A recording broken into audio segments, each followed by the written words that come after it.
Alex, there's been a scoring explosion since the All-Star break. 23 players are averaging over 25 points or more. On the season, there's only 13 guys doing that.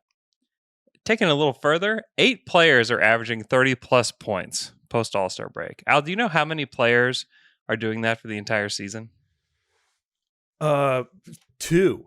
It's 0. There's none. Oh, There's not 0. one guy averaging 30 points per game. So it's tons of guys scoring. Now, is this a small sample? Yes. But has it been really fun? Yeah, it's been great. And that leads me to a little list that I've made. 5 guys you might want to pay attention to post All-Star break, but you're definitely not going to. 5 guys. Number 5. Wendell Carter Jr. He's averaging 18 points, 12.5 rebounds per game, and 2.6 assists. And did you know this, Alex? Since the All-Star break, the Magic have the best defensive rating in the NBA. I did not know that. Isn't that wild? Would have wild? never guessed it. No, and Carter has been a huge part of their little surge that they've had here. Number 4, Kelvin Johnson. Before, that just made me remember something. You know who the Sixers play next? They play the Orlando Magic. Hey, defensive juggernaut, Orlando Magic. Let's see. They're hot. Number 4, Kelvin Johnson of the Spurs, 19.5 points per game since the All-Star break, 6 rebounds. He's shooting 41% from 3 on nearly 5 attempts per game this season. He's only 22 years old. He's started to make a leap, maybe even a pre-leap, Al. But maybe we don't want to talk about pre-leaps this week. Number 3, Kyle Kuzma. This one kind of blew my mind. He's the vet of this list. I tried to go for young guys, but I could not ignore Kuzma. I kept seeing his name pop up every time that I started to sort columns on NBA.com/stats. This is his 5th year in the league. It feels like he's been in the league way longer than that. He's 26 years old, but he is the older guy on this list. He's averaging 25.5 points per game, 7.7 rebounds, and 6 assists since the All-Star break. And I know no one cares about the Wizards, but they do have the 6th best offense post All-Star break. Wow. Kyle Kuzma's been really good and been like their go-to offensive guy. So congratulations on the Westbrook trade, Wizards fans. And the crazy thing is, they were my fake surprise team. Yeah. Which is the team that starts off and they're in the top 4 somewhere in the first 4 weeks of the season, then fall out of the playoffs. I was feeling great, and I'm still feeling good, but they're only a game and a half back of the Hawks. I know. It's not crazy to think they could catch the Hawks for the 10th seed.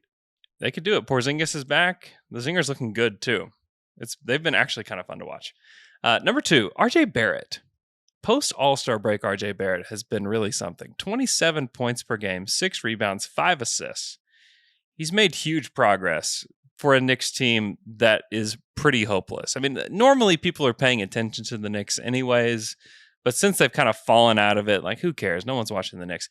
Maybe you should watch because of RJ Barrett, because his playmaking and scoring has taken a leap over the past couple weeks. He's looked really good, and at least they have one building block moving forward that you feel good about. Number 1 on this list, this might be a homer pick. In fact, it is a homer pick. It's a guy that I've seen up close and personal a lot since the All-Star break. It's Shai Gilgeous-Alexander of the Oklahoma City Thunder. 36-8 since the All-Star break. Now, a well-known weird stat for Shai is that he's led the league in drives for the last 2 seasons. Obviously, that's nothing new.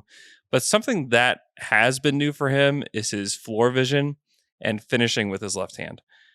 Right now, he's top 10 in potential assists, which is pretty impressive. And since January 1st, he's 11th in assists per game in the NBA.